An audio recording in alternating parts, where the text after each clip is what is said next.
so you can get a job when a job becomes available.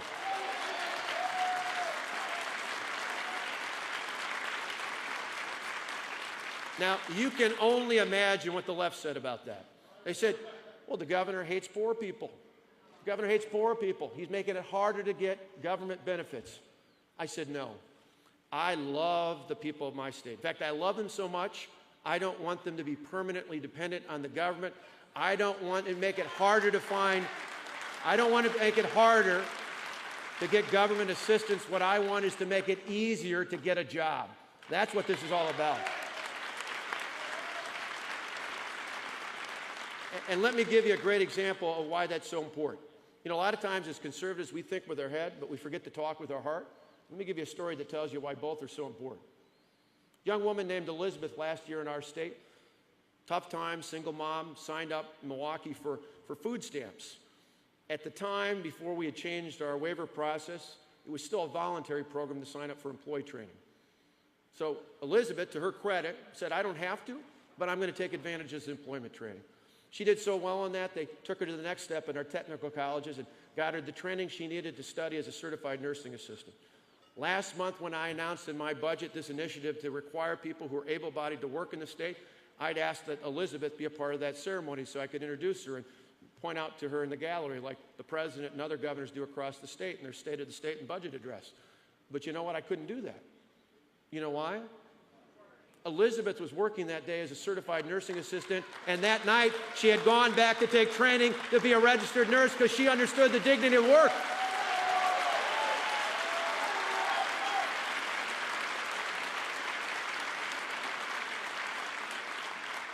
You see, as conservatives, we shouldn't take a back seat to anybody. We have a moral cause. It's not just about balancing budgets. It's not just about getting the economy going again. What we stand for is not about taking things away from people. That's the other side. You know, this president and his allies measure success in government by how many people are dependent on the government. We measure success in government by just the opposite, by how many people are no longer dependent on the government, not because we kicked them out to the street, not because we pushed them out to the curb, because we understand in this country that the true way to live the American dream is not to grow up someday and dream big about being dependent on the government. It's about empowering people through the dignity of work to control their own destiny through the benefits of a job in the private sector that brings true freedom and prosperity.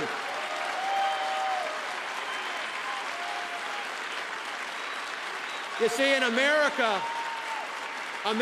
people don't grow up dreaming they're going to be dependent on the government.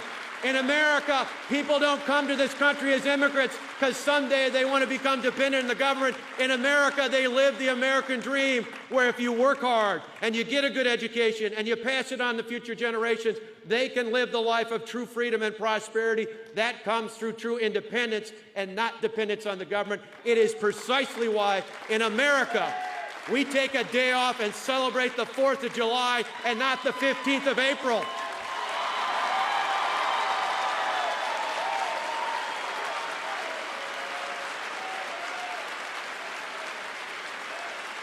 So don't back down. Don't take your foot off the gas.